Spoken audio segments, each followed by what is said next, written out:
Okay, hello and welcome back. I'm Justana and we are continuing When Stars Collide. The next chapter is chapter 4, Displacement.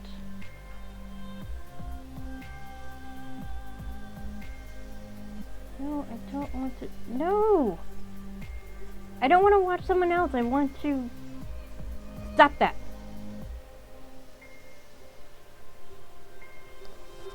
Okay. Thank you.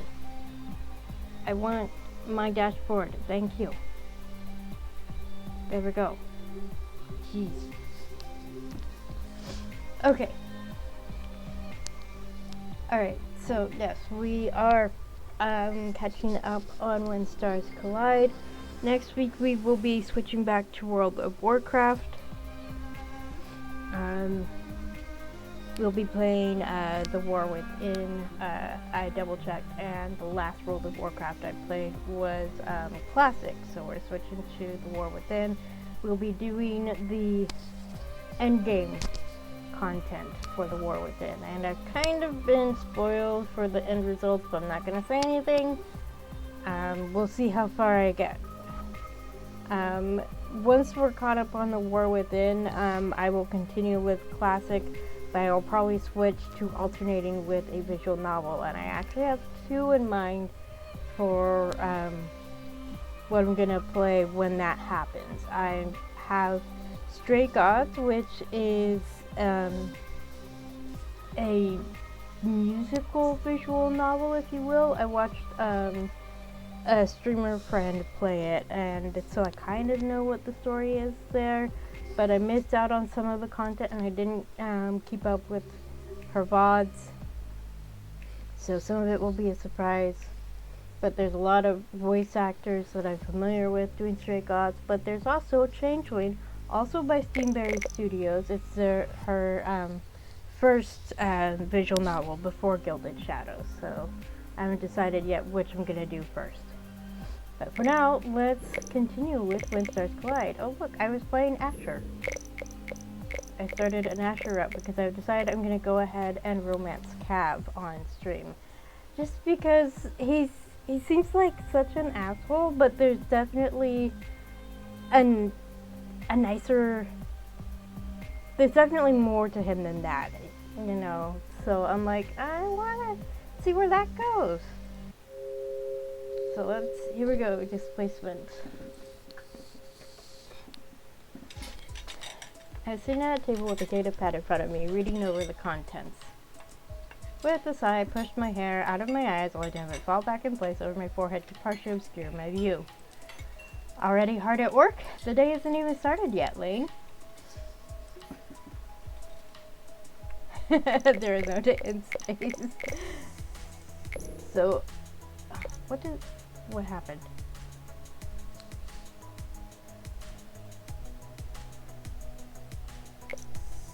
Somehow I put it there instead of there. Okay. Oh, whatever. Okay. So, Word of God, basically. The developer, Ash, has said that when you have a situation like this where there's 5 or 6 options, then you can pretty much guarantee that one of them will give you lots of points, I guess you could say, with one of the potential love interests. So I'm going to basically I'm aiming to get my Cav's interest higher. So I may go back and forth a bit, trying to find the one that gives me the Cav points. So the question is, which of these would it be?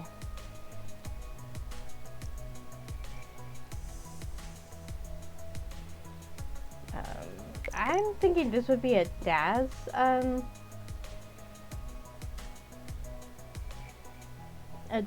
response.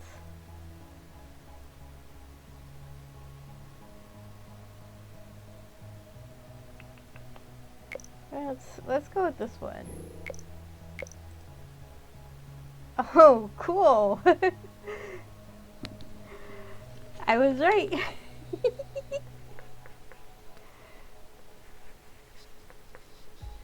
The sarcasm.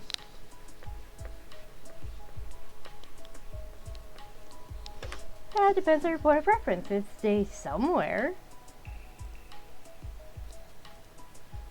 That's what they call splitting hairs, Lane. Who are they and why are they splitting hairs? That sounds really tedious and a little weird, honestly.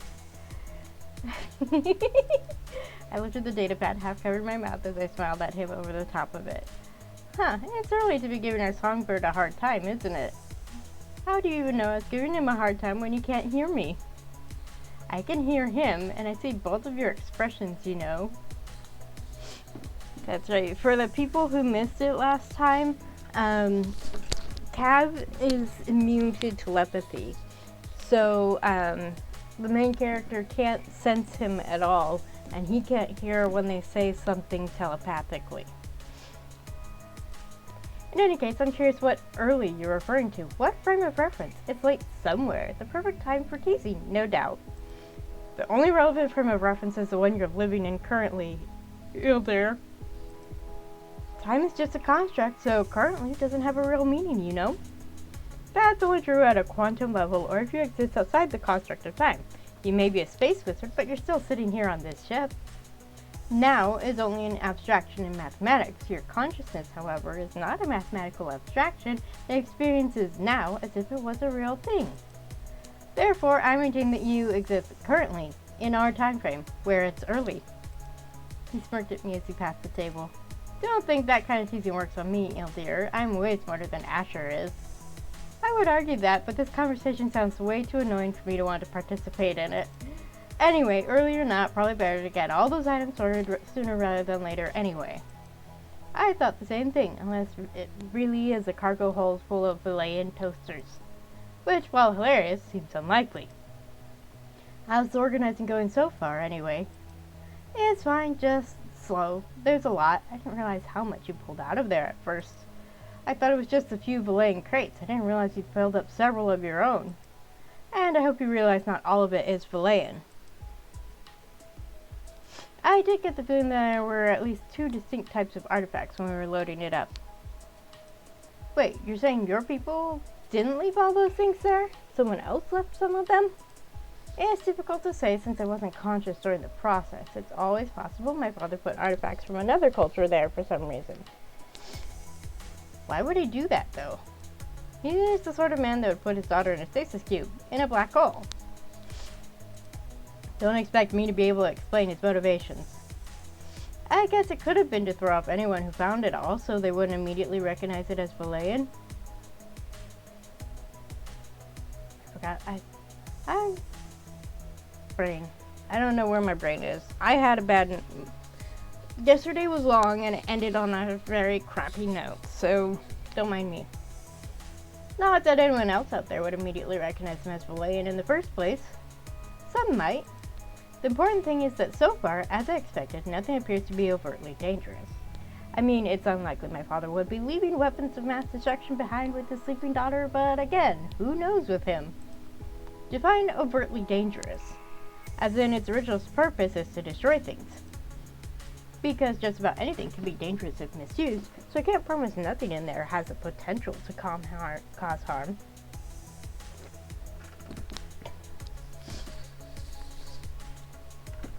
Go away. There's still a lot to go through after all, and I can't say much about the non-Valayan items. Yeah, my phone rang, I don't recognize the phone number, it says potential spam, I'm ignoring it. I'm surprised you don't recognize those too. I don't know everything, Rave. That's a disappointment, aren't you supposed to? Rave? Valayans aren't all powerful and they don't know everything, I get it, but it's still a disappointment. This Archaean thing is clearly overhyped.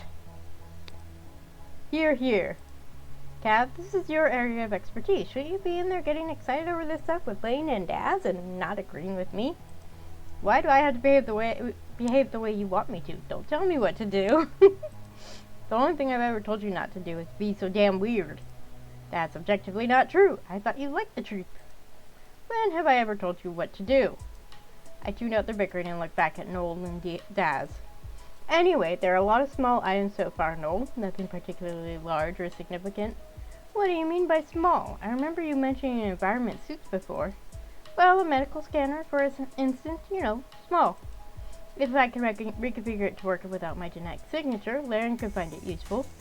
We'd have to turn it over to R&J if it's much more advanced than our current medical scanners, though, which I assume it is. I guess that depends if we could get the nanoscale reassembly device working.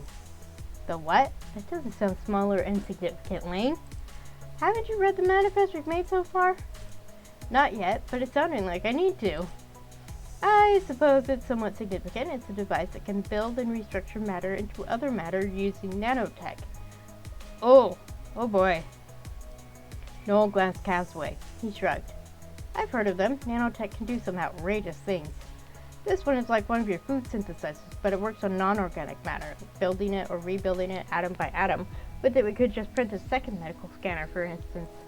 Then you could turn one over to your investors and keep one. Of course, that's assuming there aren't multiples in there in the first place. Aha! Clever. Right, small and insignificant. Uh-huh.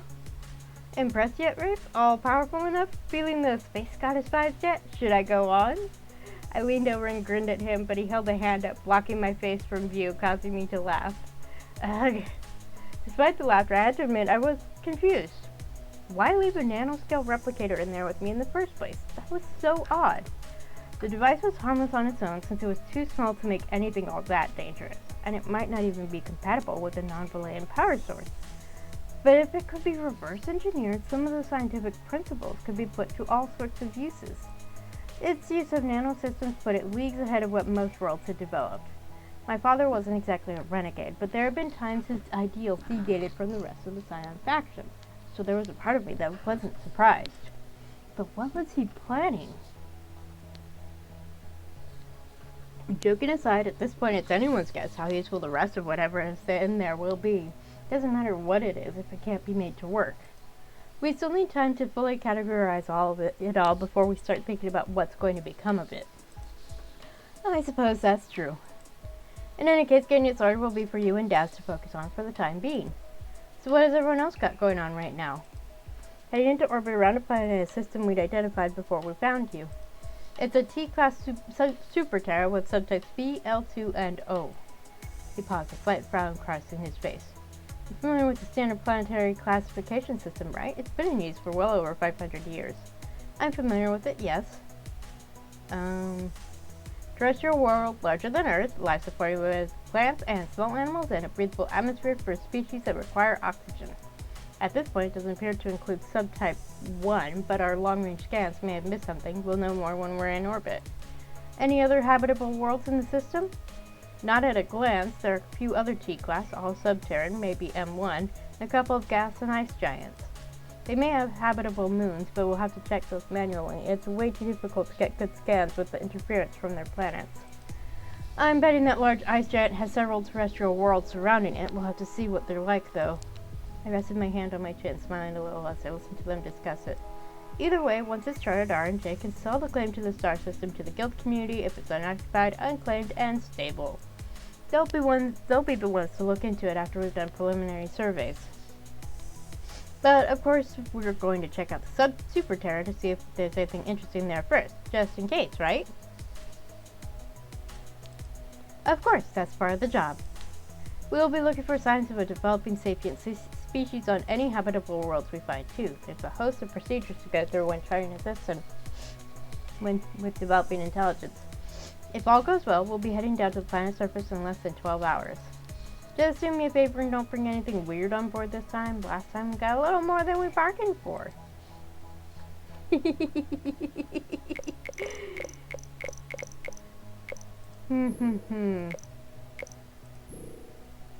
Let's see.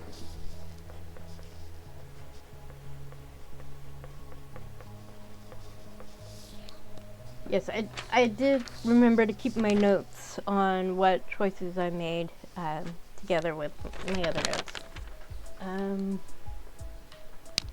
Let's see.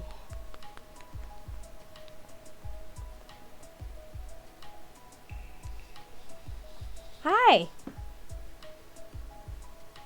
Hi James, hi, oh gosh, I keep forgetting how to pronounce your name. The more than they bargain for you. Yes, I'm assuming that's what Rafe means.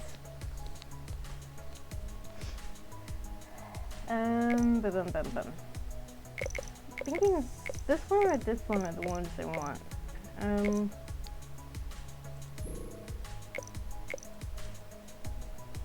Nope, that's no. Never mind.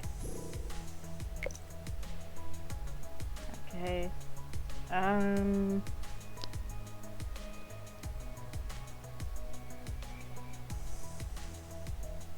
trying to figure out which one I want. And it seems I'm not doing so hot this time. Okay, I guess it's this one. Of course, the last one.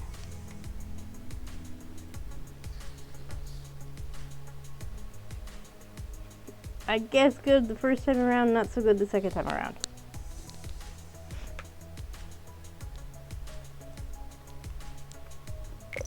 I did say, right? Yes, I did. Okay. What did they bargain for, huh? Well, I knew that was true. Rafe was joking, of course, but it was a reminder that my being here had caused a shakeup for everyone. Even if I was starting to settle and they were beginning to get used to me, it was funny how quickly I'd forgotten just how wary they'd been at first. All things considered, it could have been worse. They bargained for some artifacts and samples and got a new crew member. Well, I'm glad it's on board. Oh! I am doing the other routes as I go along, because there's no way I'm going to restrain myself. Never said I wasn't. Never said you were either. Are you here just to annoy me this morning? It's one of my only pleasures in life, Katu. And with that, I think I'll be heading up to the bridge for morning reports. Gates said there are some updates on the Nexus that we need to discuss. In that case, I should head down to the hold so we can get to work. I'll be down in a little while. Have a few more things to take care of first. I'll see you then. I drained my mug and cleaned up my mess before tucking the data pad under my arm and heading out of the galley. The others were also starting to break up by the time I left. The hold was quiet without Daz. I remember this. I stood in the doorway, taking in the mess and wondering where to get started today. Each time I was here, that damn cube that had been my home, no, my prison for the last 5 centuries, commanded my gaze. I've been doing my best to ignore it and focus on the other items. Chaos gradually gave way to organization, but the cube was the one thing we hadn't touched yet. Powered down and sitting by itself away from the rest of the items, it served as an ugly monument I still hadn't forgiven for existing. Even now, I still wasn't sure what I intended to recommend Noel do with it in the end. Maybe launch it into a pulsar? That would be some nice closure. I had already decided it was one item I had no intention of helping them learn to work, if only because I was being petty. I'd much rather see it destroyed as a minor act of defiance and revenge. My father would never know, but I would, and it would bring me great satisfaction. That would have to wait, though. For now, everything else. Now that Daz had a better system for keeping track of the Valayan items, maybe I should finish separating out the ones I knew weren't Valayan as a first step. From there, I wasn't sure. If I put my head down, I thought I could make some decent headway before Daz joined me. So I pushed up my sleeves and got to work. But as it turns out, when Daz arrived around an hour later, I'd barely made progress at all outside of moving the non-Valayan artifacts to their own little group. Currently, I was sitting cross-legged on the floor with an open crate next to me and a small selection of items strewn on the floor beside it, just going through them one by one. Sorry. Uncertainty and surprise were still clawing at my gut as I picked each one up to look at. I didn't even hear the cargo hold door open and didn't realize Daz was there until he crouched next to me. I felt his psyche prod me a half-second before he spoke. Is that an actual wax candle? Yes. Didn't expect to find something like that in here. How surprising. It's, these are my belongings. The crate was locked with my genetic signature, so it opened as soon as I pressed the mechanism. Oh! I put the candle back in the crate, my throat constricting, and I was grateful I wouldn't have to talk around the lump. I was fine. I had been fine until I opened this and saw the familiar items laid inside. The bleak displacement had begun to recede. My brain was coming to terms with the lost time, except maybe when it all reared its head late at night. but it was getting better. And then I found this. Such a powerful sense of loss hit me that for a moment I didn't even know what to do. All the progress I'd made accepting my situation just evaporated. I'd been going through the crate since then, the sorrow growing more powerful with each object I pulled out. Coming across this was like an ambush. Your personal... Guess my father left them there for me along with everything else. No idea how he got his hands on them. Dad picked up a small item from the things on the floor as I started replacing everything in the crate. I glanced his way as he turned it over in his hands. The silvery alloy and faint violet lights gave it away as Valayan. And what's this one? Despite the punch to the gut this had given me, a slight grin came to my lips as I set a stack of books in the crate. That, my friend, is a lamp. Not everything they make is some grand piece of technology. Even Valayans still need the basics. I just liked this one, so I took it with me when I left there. Daz returned the grin and set the lamp in the box with the others. I separated out all the other artifacts before I found this. I didn't get much further. That crate there has Valayan items I've done a preliminary ID on, things I could recognize at a glance. He picked up the data pad where I'd been cataloging everything. Sorry I didn't make much progress. No need to apologize for that. He's so pretty. I love his eyes. The crate I went through had several energy packs, a case of neural disruptors, and another case of surgical items. Neural disruptors? A frown crossed my face. Weapons, as I'm sure you can tell. They can disable most humanoids without doing permanent damage. Different strengths can knock an opponent unconscious for different periods of time. Oh, stunners. I love them all so much for different reasons. Like, Rafe is so much fun to tease. I wasn't happy to have found them, but they were essentially a more peaceful form of self-defense that allowed for disabling and capturing enemies without injuring them. But my concern was why they were there in the first place, why my father thought I might need them, assuming these were things he thought I might need. I hadn't been sure about that theory until I came across a device meant to enhance interactions with paths. Its use cases were limited. Specifically, it was designed for disentangling, damaged paths. You know, just in case one happened to waltz right into a cosmic phenomenon known to chew paths up and cough them back up as a tangled knot. Like we had a few days ago. There was no way that was accidental. But then, why weapons and medical instruments? Was he really expecting me to need those? That wasn't encouraging. No, it's not. Ling? Sorry. Accidentally pressed both mouse buttons. Sorry, a little lost in thought. So obsessed with all of them. Literally got brain rot about this game. You get brain rot about all of Etch's games. At any rate, they sound frightening, but the neural disruptors are surprisingly benign.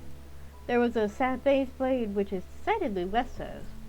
You said there are surgical items? Looks like he said a lot of medical-related things, huh? Yeah, maybe he had an unspoken desire for his kid to become a doctor. There were easier ways to go about getting that to happen. I set the last item of mine back in the crate and stood. Daz eyed the strange-shaped item with curiosity. Another lamp? Not quite. It's my... Paused, realizing how weird it was going to sound.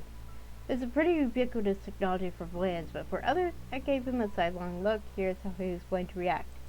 It's clothes. It's what now? How is that clothing? I bit back a laugh at the obvious confusion in his voice as he tried to picture me wearing it, no doubt. It's more accurate to say it's a container for my clothes. It opens into a small dimensional sphere that has more of my personal things stored in it. Mostly clothes, my book collection, and some other things that aren't convenient to carry around. It opens into a dimensional sphere? A small one! Lane, the only dimensional spheres we know of exist in black holes. Well, and the one apparently wrapped around Valayan's face. I know. Trust me, I know. And you're using it as a wardrobe? They're a common way of storing items on Valaya. I acquired one when I was there, and it's just convenient. How do you store and retrieve things from a dimensional sphere? Wouldn't they just float around chaotically? No, it's an artificially created dimensional sphere, so it has a very specific set of attributes and behaviors programmed into it. There's an interface that lets you organize and retrieve things. How do you program a dimensional sphere? It's sort of based on the same principles virtuosos use to manipulate space-time. I guess you did say they encased the entire region of space inside a dimensional sphere, then locked it up. Yeah, same thing as this, just on a much larger scale. And you're saying this is a common form of technology? Yes. He put a hand to his forehead, looking like I just shattered his understanding of the universe with what was essentially a valet in a wardrobe. It's amazing how something commonplace and trivial for you could be a game changer for the rest of us. Neural disruptors, many-dimensional spheres? Hell, I imagine even your surgical items are light years beyond anything Laren has. It must be pretty weird to go through all these things that are so mundane to you, knowing how spectacular they seem to us, especially given how zealously your people always guarded their tech. Now all this stuff has fallen into our laps. I imagine you're feeling torn about what to do with it all.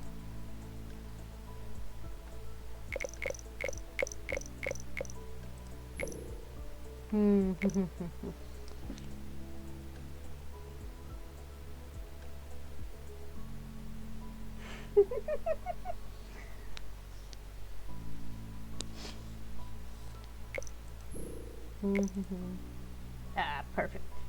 You'd be surprised.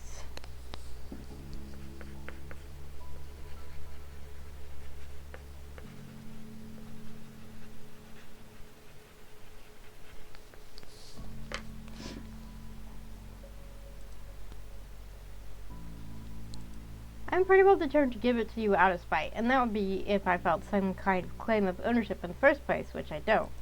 I don't need medical instruments and neural disruptors. My closet and my lamp? Sure, I'm keeping those. Sorry, I like that lamp. The rest of the things aren't lamps, though. No, they're not, and granted, if there was some kind of weapon of mass destruction in here, I might have reservations. But from what I can see so far, not conflicted, no. Huh, that's surprising, actually. Is it? Because I didn't ask to be the custodian of this junk. First, there are people who do that sort of thing, protect villain interests or whatever. I'm sure they're still around. But I'm not one of them.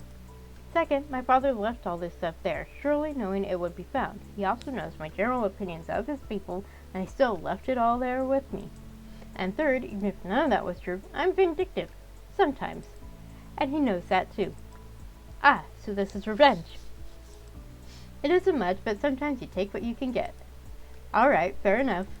If it makes you feel better, just think of it as payment for working me up, and we can call it even. I guess that sounds a little better. No, waking me up. Working me up. Where did my brain get that? I guess that sounds a little better. Anyway, I got a little distracted when I found the crate of my belongings, so we can get back to work on the rest of it now. Daz gave me a sidelong look as he helped me to my feet, and I felt his hesitation before he spoke. I'm glad you found something that's just yours in all this mess.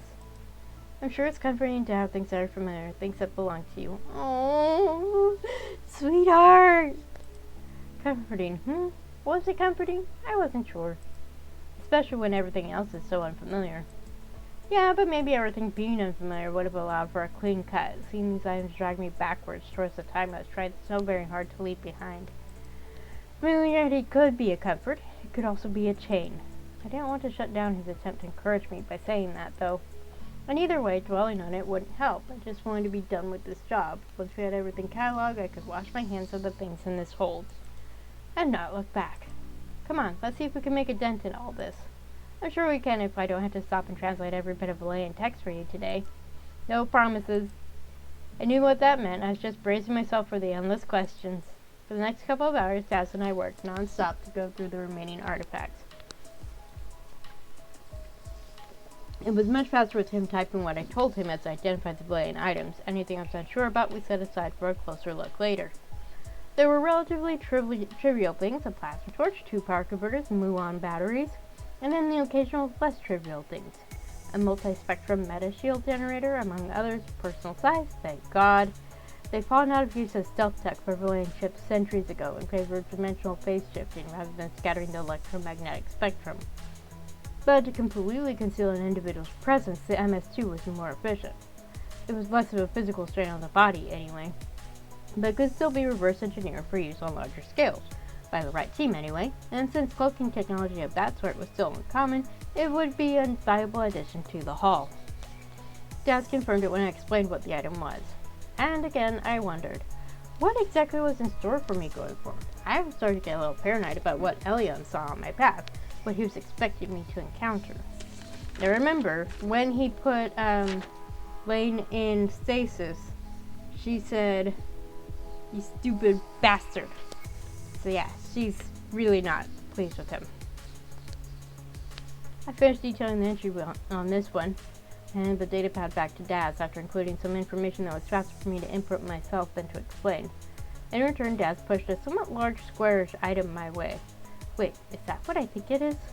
To be sure, I leaned down to examine it, pushing open a little panel at the back to read the text there. I pressed the palm to my forehead as I looked down at it. Good grief, why the hell is this in here? What is it? It's a chrono-freezing unit. Why does it feel like Father just put all of his unwanted junk in one place? Here's a lamp, an out-of-date personal cloaking device, an old food storage unit. Oh, and my daughter. Have a party, everyone. What's a chrono freezer? Exactly what it sounds like. It freezes things in time. And it's used for food storage? Usually, you can store anything impacted by the flow of time. Not advised for living organisms, though. The temporal stress when leaving the time field can be painful. That's why we don't use this method for our stasis units. I think I'm going to recommend we put this one in the secure storage with that personal cloaking device on the nanoscale thing. Probably a good plan. It's not dangerous per se. Even when activated, it'll have a focused time field with limited radial spread. But I've seen them go a little haywire. For people not experienced in managing chrono fields, I think it's better to discourage tampering. And to be on the safe side, putting it in a spot where others won't detect it once we get back to populated space is wise. The muon batteries are benign, but I like them in secure storage for now as well, one because they're putting out an unusual energy signature that might attract attention. I think your inner storage area will block that.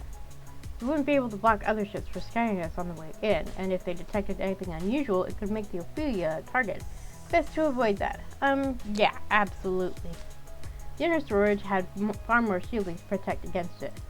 I nodded to the large table they'd also brought with them from the structure where they found me. You can have someone put that in the rec room or galley or something as a souvenir if you want. You know, of all the items we brought back, I'm really disappointed in this one. With all those symbols on it, I thought it would do something. Those aren't symbols, Daz, it's just a decorative design. I know. There's a heating element in the center so you could cook at the table? Does that make it more interesting? Useful, maybe, provided we don't need your genetic signature to operate it. That's a prerequisite for a lot of this stuff. Any team of diligent engineers will get around it eventually, but I can reprogram some of it too. All that said, I have wondered if all this random junk is just a distraction from the genuine treasure. I nudged a crate full of data prisms I found earlier. It wasn't a common way to store information out in the rest of the galaxy, so many people might not realize they were more than pretty gems. And even if they did, it wasn't like they'd have a way to read them. You mean information? Knowledge is almost always more powerful than some gadget. Yes! Somebody said it, there's a, you know the saying, knowledge is power. I fully believe that. Now, if I could just find the neural interface uplink I know has to be in here somewhere, or even a prism reader of some kind. If it's here, we'll find it, eventually. Probably have one somewhere in my closet, too. Come on, maybe we can look for it a bit. As we worked, there's a prick at the back of my skull, a familiar presence approaching the cargo hold from the corridor.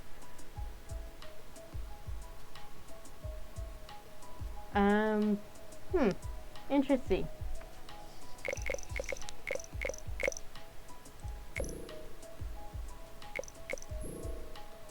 So, do we want it to be Asher, Noel, Rafe, Ren? Or do we not want any interruptions? Nice.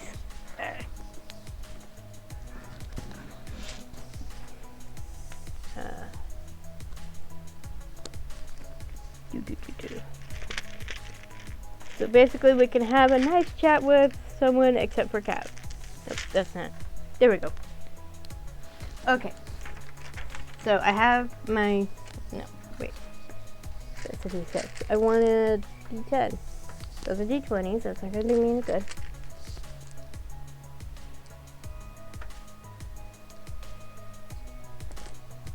Come on.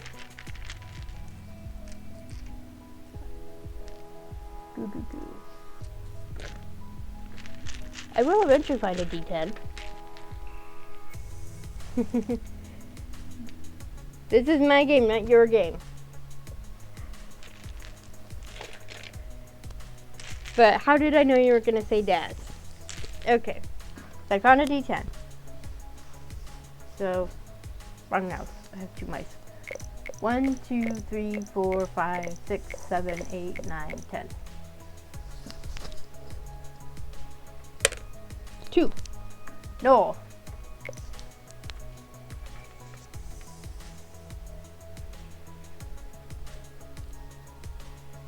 I can spell. Really?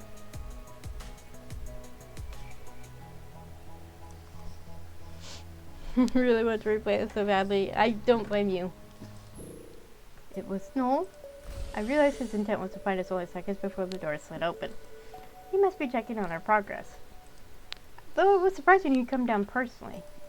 Stared into the cargo hold, stopped a few feet inside as he surveyed the work we'd done. Hey, looks like you've made a sizable dent in this mess, haven't you? Thanks to Lane, yeah. He stood, brushing himself off. Not just thanks to me, Dad has obviously contributed a great deal. And you still haven't destroyed the ship yet. Grape will be thrilled. I'll keep saying it until you all believe me, but I don't think there's anything dangerous enough to destroy the ship in here. Which means you do think there's something at least somewhat dangerous. And I'll keep saying this as well. A toothbrush can be dangerous in the wrong hands, Noel. I am totally quite concerned about your oral hygiene, Lane. Or maybe just the sort of toothbrushes you're used to. Look, I used to know this cocky blue-eyed assassin who could turn just about anything into a weapon. Damon! From Andromeda! An assassin? Now I'm concerned about the people he used to spend time with. Oh, don't worry about it. He went on to become the second in command of a very reputable ship and crew. Yes! I love it!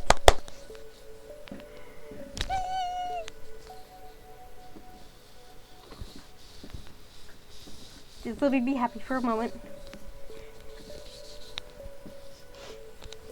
And if you're curious about Andromeda 6, I do have my VODs for that available on YouTube, and the game itself is available on itch for free at the moment, but it will eventually become pay to play.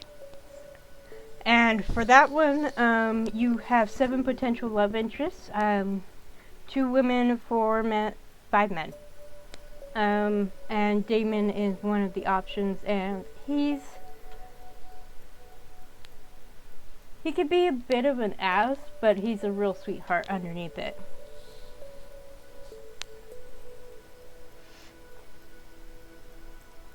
Question how reputable they could have been with an assassin as their second in command. I laughed and went back to organizing the data prisms. Daz, I figured I'd let you know we've settled into orbit and are running scans of the planet now. Frey's wanted you up on the bridge to help out. Could have just contacted me over comms. I wanted to come check on you two and see some of what you found anyway, so I said I'd let you know. I haven't been down here since Lane woke up. Okay, I'll head up to the bridge and you can update Noel on everything if you want, Lane. Alright, sounds good to me. And you should come up later too. Always spectacular to see a planet from orbit. That's something I would love to see, is see a planet from space. Doesn't have to be Earth, and not just in pictures or video, personally see a planet. I'll be sure to stop by. Like, I got the chance to fly in a C-130, which I used to refuel planes in mid-air, and it was a whole group of us that went. Told a friend about Andromeda 6, and they're obsessed with Andromeda 6. Good! Yeah, I've been live streaming my first playthrough of Andromeda 6. I think, I forget which chapter they're on, but I think there's just 9 and 10 left and then an epilogue. Anyway, so this whole group of us, we got to take turns actually watching as they refueled a fighter jet.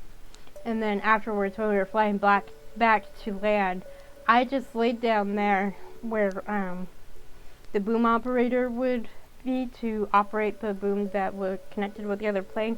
I just laid there and watched the clouds go by underneath. I would have stayed there the rest of the flight if we hadn't needed to go sit and buckle ourselves in for the landing.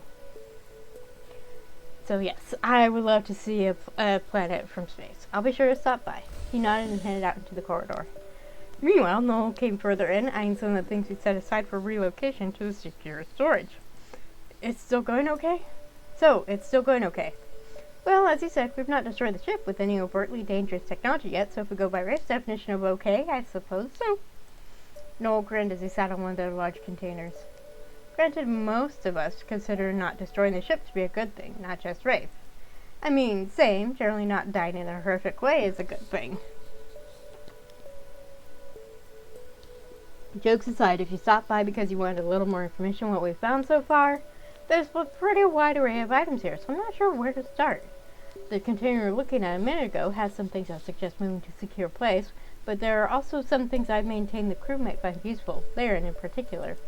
We found some more medical items, not sure why my father left them with me, but it would be wise to make use of them, I think, or at least try, if I can reprogram them.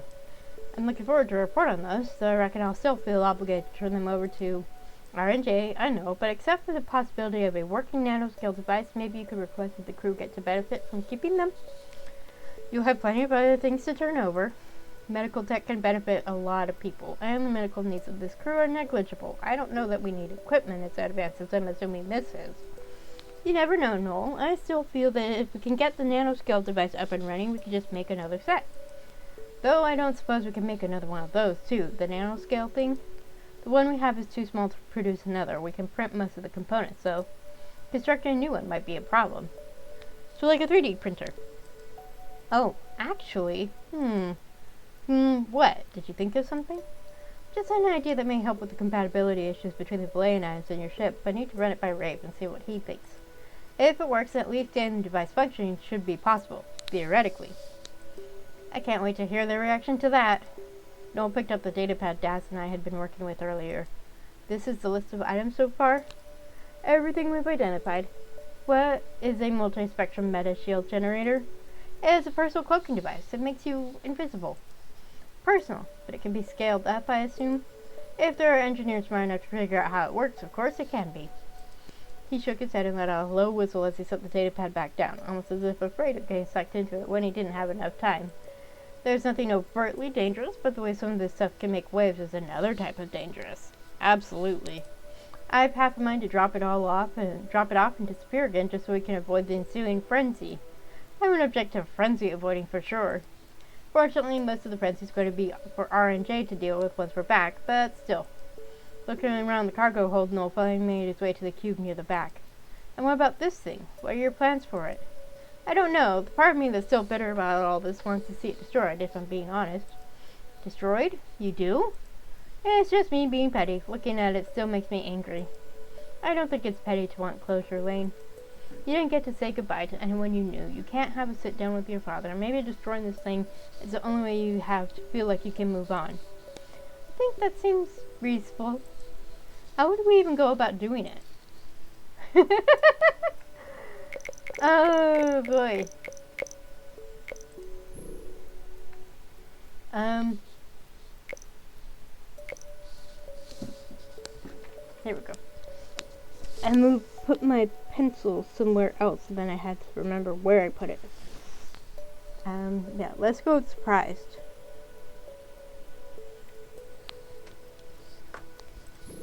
Oh, he was taking that seriously? Not that I wasn't at least partly serious when I said it, but I never expected him to just take it at face value and go along with me. Especially considering a self-sustaining stasis cube that could last a few hundred years wasn't exactly a small find. Huh, didn't see that coming. I thought he would be more focused on profits, I guess, at least a little. Something like a stasis cube isn't going to be all that difficult to destroy. You could probably just target it with the ship's weapons and blow it up. That might create an energy signal that would attract attention, right? Which is why I suggest launching it into a star. There happens to be a star conveniently close by. It would mask any suspicious energy signals, so there will be a good opportunity. Wow, he's going to do it. It's a shame, but given how dangerous it is, after all, its energy output interferes with our engine, so I guess it can't be helped, for the sake of everyone's safety, of course. Of course, it's kind of the most dangerous item here. I grinned and joined him at the cube, running a finger over the silvery frame. The violet circuits lit up a soft trail that followed the path of my finger. Which is why I hope you're not turning it back on, Lane. I'm not going to wake it up from just this much, don't worry. Wake it up? In Menti, the phrase that means turning something on would translate more closely to waking it up. because of bioorganic components. Love how Noel doesn't mind doing it. Yeah, that's so sweet of him. Not that our technology is actually alive on any level, but I suppose it's just a quirk of the language, that's all. I'm not going to activate it from this much, if that phrasing helps more. You know, Asher said he heard this thing singing to him. I mean, he says that about everything, but still. He mentioned that to me. I heard it too. The entire time it's in stasis, I think. I wasn't aware of anything, but even now I have that faint memory of the soft lullaby in the otherwise dreamless dark. Aren't all functions supposed to be suspended in stasis? You're frozen in time, right? Well, there's time, and then there's time. I guess I should just accept it as another weird belaying thing. A quirk of your father's people, yes. Aww. You sure it'll be fine to dump this thing in a star? When you talk about it waking up or singing lullabies, it makes me feel like a murderer. What makes you think sending it into the heart of a star would kill it, even if it was alive? Wouldn't it just be returning to the universe after being released from a cage? Matter and energy only change form. They can't be destroyed. Fair, but if you launch me into a star, I'm not going to be happy about the change of form. Okay, that's valid, but you are not a stasis cube, first of all. And I believe the entire crew would agree you are far too attractive to launch into a star. Yes! The blush! Oh, could have a slight smile coming to his face. I'm glad to hear it. It creates a sense of security, you know? I'm glad it could make you feel more secure about not being launched into a star. The smile faded from my face as I leaned down and peered inside the darkened cube with a thoughtful expression. It's not really that big, huh? Nope, it's not. Hard to imagine a person fitting in there. You just end up kind of suspended in the fetal position when they're in operation. That's why some refer to them as a womb. There's something down near a power console catch the light, and I leaned down further to pick it up. I knew what it was the moment my fingers touched it. I straightened, letting the weight of the data prism settle heavy in the palm of my hand. Love the blushing so much, yes. At my touch, it luminous faintly, a swirl of violet light pulsating within. Noel caught sight of it when I stood. What did you find? Data prism. I swallowed hard. I could still sense remnants of my father's mind, even after all this time. He must have left it there. I gave Noel a sick smile. The rest of the cube doesn't feel like him at all. Just this. Oh dear. Do you think it's a message from him? Probably. My hand closed tight around it, and I resisted the urge to hurl it across the cargo hold. Might make for interesting reading material later, I guess. It was funny how even the tone of my thoughts could shift when I was emotional. No matter how hard I tried to mask it, it was impossible to hide how this upset me. I tried anyway, but I wasn't fooling Noel, and I certainly wasn't fooling myself. Hey. The air grew heavy with uncertain tension. I glanced his way, only to be startled by him pulling me into an abrupt hug.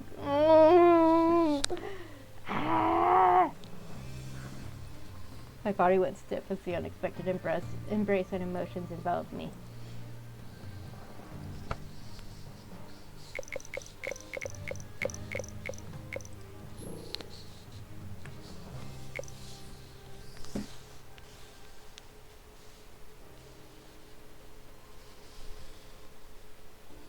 Clinging is going to happen when I do Noel's romance route. But after the first moment's surprise, I shut my eyes and leaned into him, letting out a soft, shuddering breath. My throat was tight, and I was glad I didn't have to try to speak around it. I'm sorry, I keep feeling I should already be over it, but in moments like this, the frustration just comes back full force. No, you are... It's incredibly valid to feel this way. For your emotions to be all over the place. You can't get over something like this. It's been, 12 days? No one expects you to be over this yet. I pulled back and looked up at him, taking a moment to appreciate his beautiful gray blue eyes. Have I told you how grateful I am that the Ophelia is the ship that found me? You haven't, but from what I hear, it seems like someone may have planned that. Knowing the future isn't the same thing as creating it. And I keep thinking you've made this far easier to cope with than it might have been otherwise. So I'm grateful, and not to him, to you. I don't know about that. I'm just doing everything exactly right, and I appreciate it. Noel's gaze slid away and released me a little flustered. Adorably so. Yes! Oh, right. Need to, right. Gallery. The new Asher CG with, Jade. That's what I named him.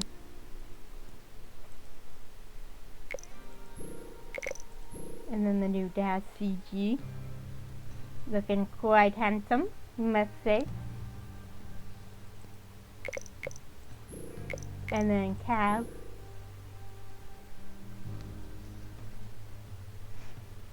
When you run into him.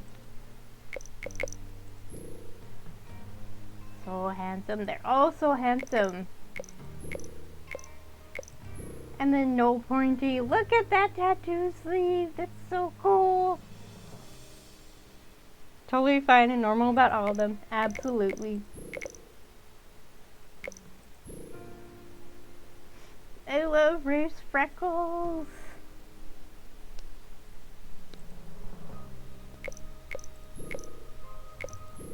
And then you ran bringing a terrarium. Looking at the chest.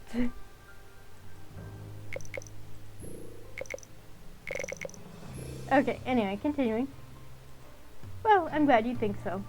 If we were on a guild ship, I'm pretty sure hugging a crew member would constitute some kind of violation.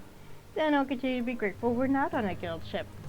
And I'm a big girl, who also possesses at least some telekinesis. I can avoid hugs if I want to. Well, next time I'll be sure to ask first. I caught him awkwardly by the wrist before he could move away from me. I appreciate you, Noel, and how supportive you've been. I want you to know that. Well, thanks. For what it's worth, I'm also glad that Ophelia was lucky enough to be the ship to find you. I took a deep breath, pinching the bridge of my nose as I let it out. Anyway, unfortunately being upset doesn't change anything, so I just have to get over it. I should probably let you get back to the bridge, too. I said I'd stop by here in a little while anyway. Then why don't we walk up together? I want to finish up here, and there's a small crate of personal items for me, so I wanted to drop those off by my quarters, if that's okay. Of course, I'll let you do that. No problem. And I'm sorry to have interrupted your work. It wasn't an interruption at all. I'm glad you stopped by. I don't know if you learned anything in particular about those or just listened to me complain, but still. I didn't just listen to you complain, and even if it did Lane, they're very valid complaints. I'm never going to tell you that you shouldn't complain about what happened to you. I'm sure with enough time you would definitely tell me that. Not nearly enough time has passed for me to think the complaints are invalid, and you didn't even complain that much. He gave my shoulder another gentle squeeze. We'll be looking for you on the bridge soon, then? Sure, I'll be up in a bit. Good, I'll see you there. And he was gone. I let out a long sigh before I went to gather the data pad where Daz and I had been cataloging things. No one was being kind about the complaining, I thought. Or maybe he was right, and I should take the time to be more angry, though I wasn't sure what that would even solve. If I paused to think about it, what was bothering me might be the sheer amount of planning that Elion went through to put me in that cube. All these items, which he may or may not have put there for me to use, getting my personal belongings so I'd have them when I woke up, then possibly searching through space and time to find a place Ophelia would find me, but no one else would. Hell, for all I knew, he somehow led them right to it or personally orchestrated events that would. And then putting a message in there to tie me to whatever it was he was trying to accomplish. It felt meticulous and very, very determined to make me walk where he wanted me to walk. The more I uncovered in this cargo hold, the more I felt that level of premeditation. That's why the frustration and distress had been building.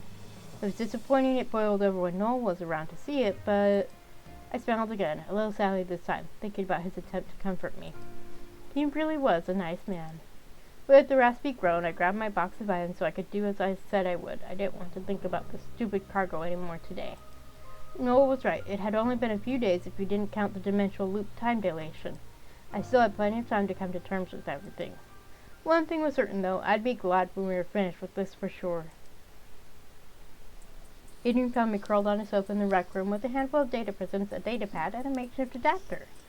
The adapter let me connect the prisms to the data pad and access the information from there. Making it had been a fun little project that occupied, well, everyone, surprisingly. It started with me and Dad since I had found my neural uplink, but didn't want to bother with the usual nausea-inducing process of absorbing information that way. I wanted to just read normally, but I hadn't found a prism reader anywhere. It would be nice, I thought, if others could see what was on the prisms instead of just relying on my word, too. So Daz and I started working on trying to build an adapter from a datapad, the neural uplink, and a small DID. Desktop input device. This acronym stands for either desktop interaction display or desktop input device. Both refer to similar devices that are activated by touch rather than voice. There is some debate on the correct way to pronounce DID. Ray found us like that in the rec room and, of course, was immediately interested in what we were doing since it involved electronics. So he joined us, which was useful since he had relevant knowledge. It's just that once Rafe was involved, Asher found us and he couldn't stay away when there was something interesting enough to occupy 3 other people, so he got involved as well. And soon we had an entire crowd watching us try to get it working. It wasn't bad though, actually it was quite fun. Daz, Rafe, Sim, and I were the only ones with the expertise to contribute much that was useful. Cab might have been able to help, but as usual he picked a spot that was a short distance away, just watched with an amused look on his face. But the others were a hilarious distraction. And their attempts to help had Rafe close to pulling his hair out, which was also hilarious in its own way. Sim kept intervening to calm him down. Do I have a favorite love interest? Well, I'm going for Cab this time around, but honestly, they're all great in their own ways. Just like with Gilded Shadows, I do have like a group that I kind of favor, but I'm enjoying all of them. But yeah, if not for Cab, I'd definitely be going for Asher first. And like I said before, Rafe is so much fun to tease. Which only amused me more because she was almost as high-strung as he was, but in the opposite direction, and her attempts to calm him weren't working. Fortunately, the team effort meant we were able to get it working. And I was relieved in a way. The fact that we got this thing working was a good sign for maybe getting other related technology into alignment with Euclid's technology, if Noel allowed it. More than that, it meant I could delve into the data prisms without locking myself in my room and lying in bed as the information poured into my brain. The trade-off, though, was the absolute inability to read in peace because the rest of the crew was still looking and watching over my shoulder as I was going through everything. Since all the data appeared on the DID and it was able to extrapolate Valayan symbols, they had a front row seat as I tried to work out what these prisms were. What's that about? Asher asked the same question for about the 30th time as he leaned over far too close to peer at the screen in front of me. I would drive Rafe crazy. Personally, I don't know if I myself would drive him crazy, but it's just so much fun to poke at him as the main character, as a space wizard. I gently pushed his head out of my personal bubble. Again. I don't know. I'm trying to read it. That's easier, by the way, when your head isn't blocking the view. Rafe also leaned down, resting his hand on the corner of the sofa as he watched the screen. I had no idea how he'd wedged himself back there. You know, that diagram in the spheres looks almost like, is that meant to be a Dyson swarm? Yes, it's a report talking about the most effective configuration for the structure. Asher. I thought that's what it was. That's one of those things that encircles the star and draws off energy from it? That's what it is, yes. I'm not sure I've heard of a single species who's ever completed one of those before. The amount of materials needed for it. There was one around Vallejo star, and many of the inhabited stars in their region of space. Of course there was. They are a Type 4 species, so that's expected. I love all the casual wear. Except for Noel. Many arcane races devise some version of them to harness the energy of their stars, you know. And Cab is in as usual. Some Type 3 species have perfected a few classifications of megastructures as well, supposedly. It's not just some wizardry on the part of the Layans. Never said it was. Is this an actual schematic or just theory? I wouldn't call it either one. It's discussing basic principles and strategies a species could use to construct one in the most efficient way possible. Sort of like various school project plans, I haven't seen actual schematics for the structure, though. Still, it seems like information your people will want to have just floating around. It's not like anyone can read it unless they can access the data crystals and decipher Decillion. You mentioned that one before, one of the Valyrian languages? Most scientific resources are written in it. It's considered a very technical language, one of the more difficult ones to learn. Want their outfit? Which outfit? Their outfits are all cool. The DID is doing pretty well with extrapolating the characters, but translating it will be another matter. And even if the translators can work it out, all of this is useless for a species that doesn't have the resources and technology to do it. You can imagine the amount of physical supplies required for any megastructure is massive. Plenty of races have theorized about this sort of thing already, and this is just discussing ways for turning those theories into practice. I imagine that's why my father didn't have a problem throwing it in the rubbish heap with everything else. Dad's outfit. Oh, Wayne, you're not rubbish! You were in that rubbish heap too, you know. True enough. I didn't look up at him as I scrolled through quickly, just skimming the rest of the text. I think this entire prism is discussing principles and methodologies behind building different megastructures. This section looks like it's talking about the principle of building artificial worlds. Like an artificial planet? Basically, yes, it's discussing how you could start with a small orbital station in a mineable asteroid field and move into a more desirable location within the solar system as it grows larger. This one is a strategy for restabilizing a dying world by building an alloy shell and reconfiguring the planetary matter to lie along the shell's interior. It's a sort of extreme type of terraforming. It discusses how you can use core radiation to reestablish the biosphere. All things Valenians have done in various phases throughout their space. It's the sort of things the Senilage class would find useful, since they're the ones most likely to have the resources to pull it off. I don't know how useful it is for anyone else. The who? The Senilage class? Oh, it's just a Valenian society classification. It's like your type 3, I guess? Basically, races who are below the Valenians in terms of advancement, but are steadily nearing them. They're beyond the ones Valenians call fledglings, but still far below the ones you call Archaeans or type 4. They didn't make a distinction between fledglings. Primitive races are a far cry from spacefaring ones. Classifying them into one group seems inefficient. No, they did. Fledgling was just a convenient blanket term. Still condescending as hell. Still not arguing with you on that either. Having identified the content of that prism, I pulled it from the uplink and handed it to Dad so he could label it. I tried to go back through it slowly later. Much later. So what do you think the purpose of all these data prisms could be? I mean, why include them? I don't have any answers at this point. I doubt he expected me to go around building Dyson swarms for everyone, so it's kind of difficult to say. Maybe he just had a great faith in your ability to reform the galaxy? Yeah, no, I don't think so. At least I hope not. I have no idea what he's basing said faith on. He put his kid in a box and left her there for 500 years. Maybe he was just delusional. A very real possibility that I will not dispute. Picked up another prism from the case. Okay, so this one is slipping it into the uplink. I lean forward, resting my elbows on the table as it scanned and started to flash new information on the screen. As soon as I realized what it was, my face lit up. Oh, you'll all like this. Scrolled through the list of names and coordinates, a cheeky grin on my face. Looks like nav charts and astronomical surveys. That was enough to get everyone's attention right away. Oh yeah, definitely. Valayan nav charts? From what region? I don't know, I just pulled it up 2 seconds ago, Asher. The regional names and charting systems aren't the same, so it'll take a minute to figure out what I'm looking at. I can just tell it's a star chart. I just need to find a recognizable point of reference. This was going to be tricky, wasn't it? If I could run them against the star catalogs and the ship's computer, it would be helpful. This region seems pretty far from the hypergate nexus, so I'm not sure exactly where it is. It looks like a subgrid, so maybe some of the other prisms are different regions. There might actually be an extensive library of charts here.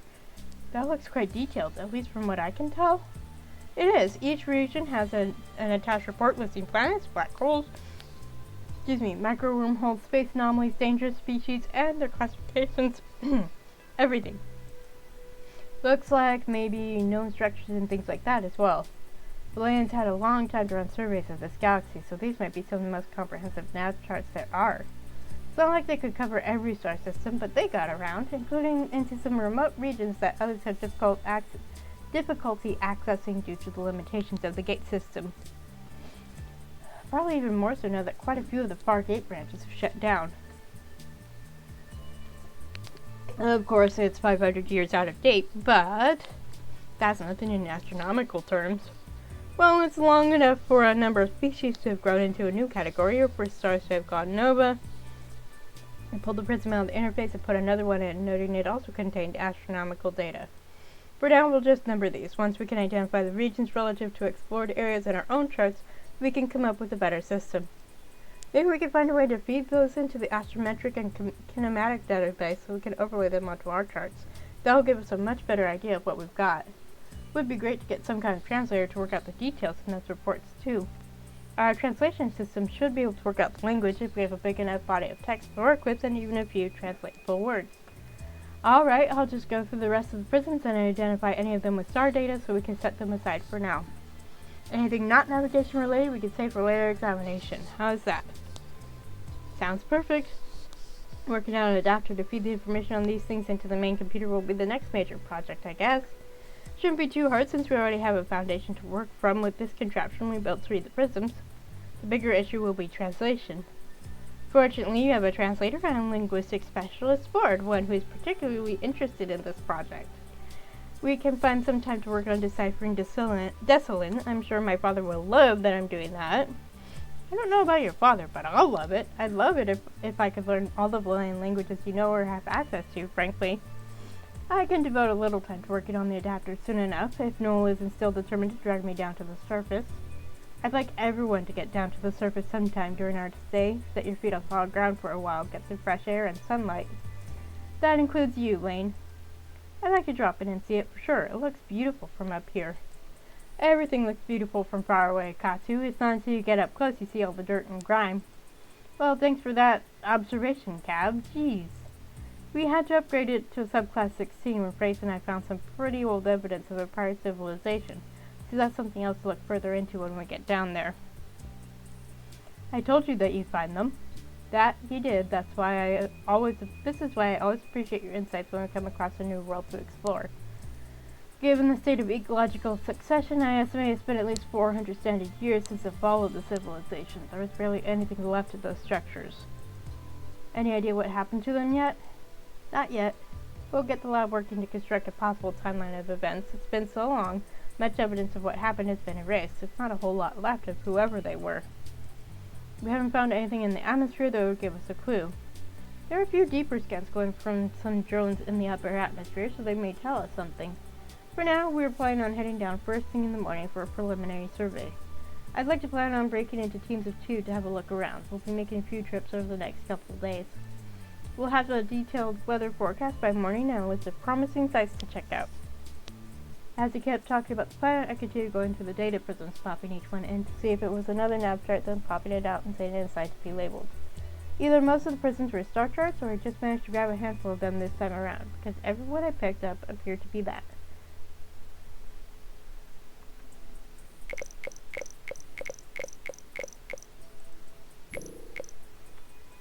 I would just take a break and go for a walk by myself, so I just get through this group of them and stop.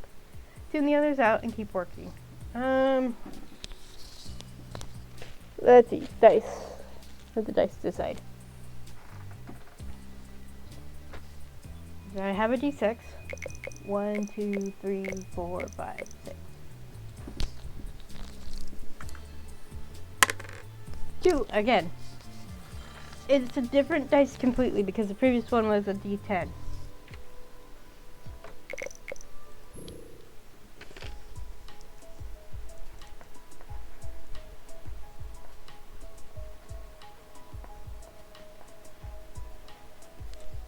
Figured I'd get through this lot and stop.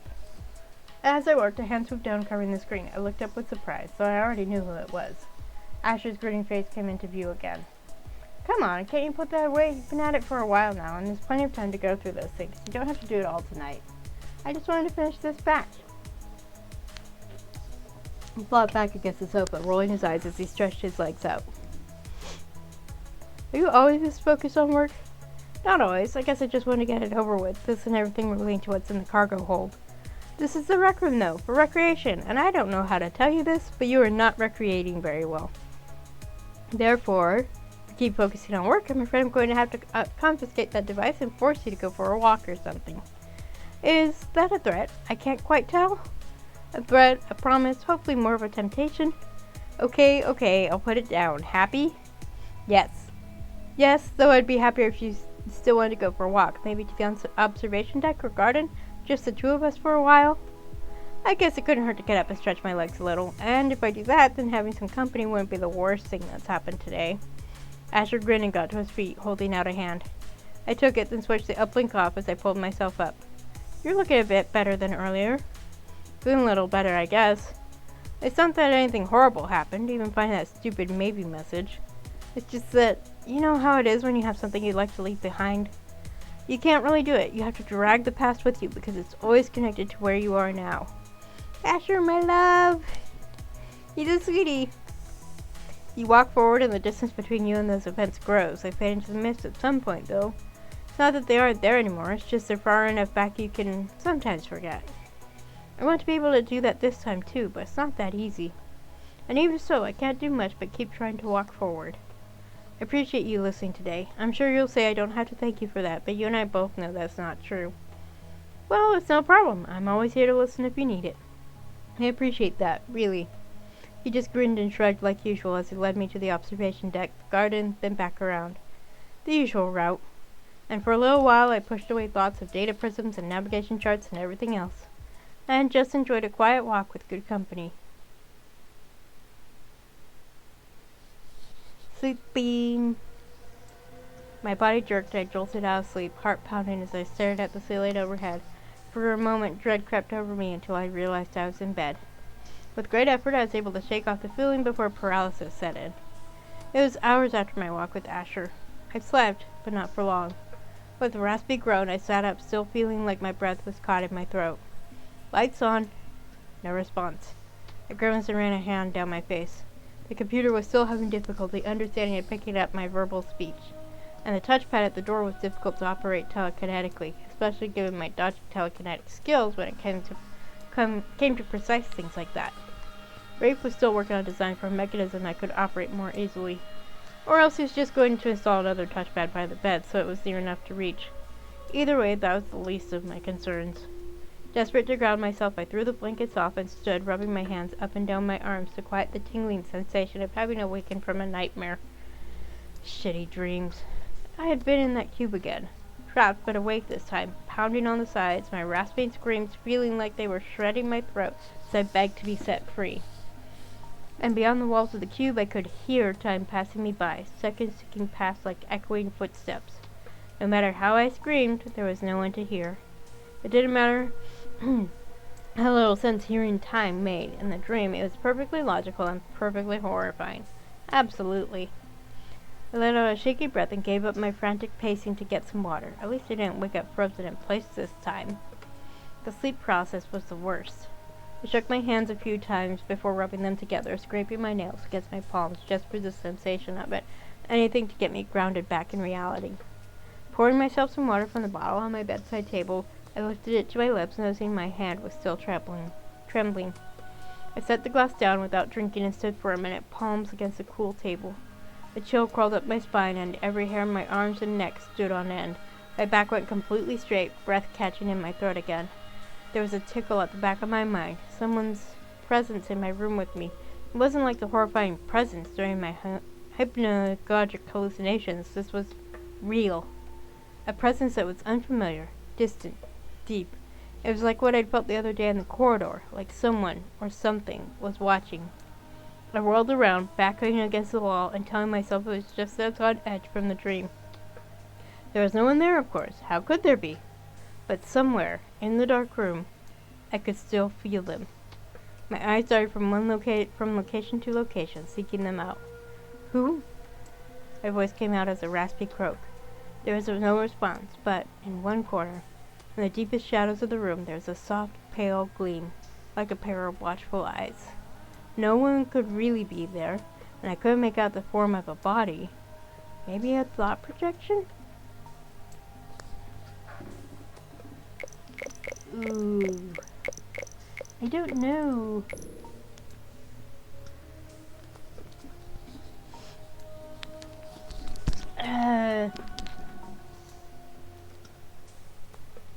Okay. Another dice. Where's the D4? I have a D4.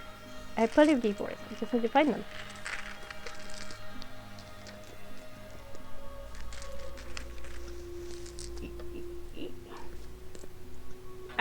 Found one.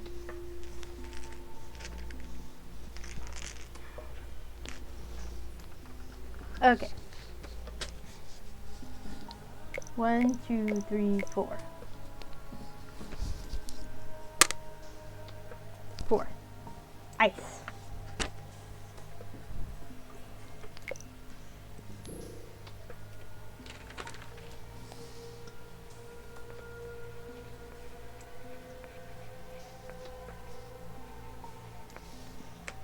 They were glacial blue and cold eyes, lit with a pale light. Eyes like that felt like they could freeze my soul. Yet somehow they were fevered, intense, searching, lost. The present felt different from before. I wasn't sure I could describe how. And then the eyes were gone, winking out to be replaced with shadows. Who are you? I whispered the words this time, uncertain of who or what I was dealing with. They were out of sight, but I could still feel them lingering, clinging to the corners of the room, just out of view. Their voice filtered through my thoughts like silk. The touch of their mind against mine was almost a caress, non-threatening and strange. A shiver ran through me. You have what we've been seeking. You are what I've been seeking. You can help us, can't you? I kept turning this way and that, trying to catch sight of them again, to no avail. There was a shift in the voice as it spoke, turning to desperation and need. I found you, finally. Finally. It was almost like two separate voices, both groping for me through the dark of space. Who are you? I've waited so long. Where have you been all this time? Why did you leave? I can hear you calling for me. I gripped my head, staggering back towards the bed. Stop it! Stop! You're the key we've been searching for.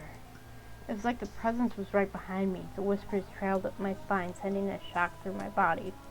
It felt like I was being embraced, arms wrapped around me like they wanted to strangle me. There was breath on my neck, and I jolted awake.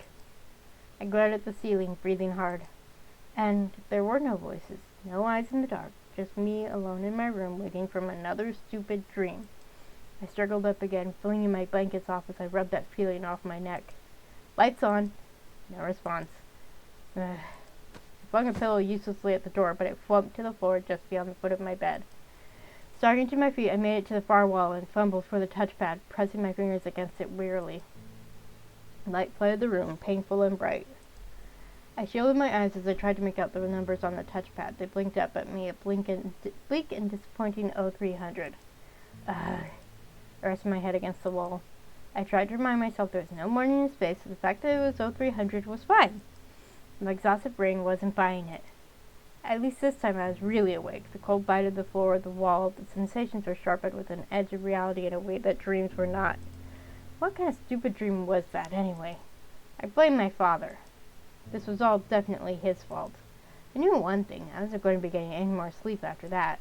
With a soft, frustrated groan, I decided to have a shower and get dressed. Maybe I'd go down to the galley and organize state of prisons for a while. As I headed into the bathroom, I shot a quick glance through the corner where I'd seen the eyes in my dream. Of course, there was nothing. No dark corners for anyone to hide in. I shook my head and went into the washroom to have a shower and start my day.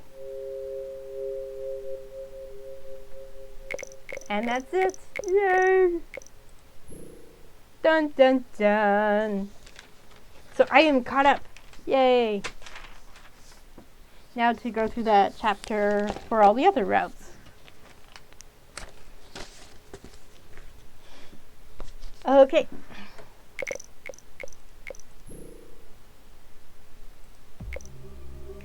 Okay, so gallery. I think it's obviously yeah,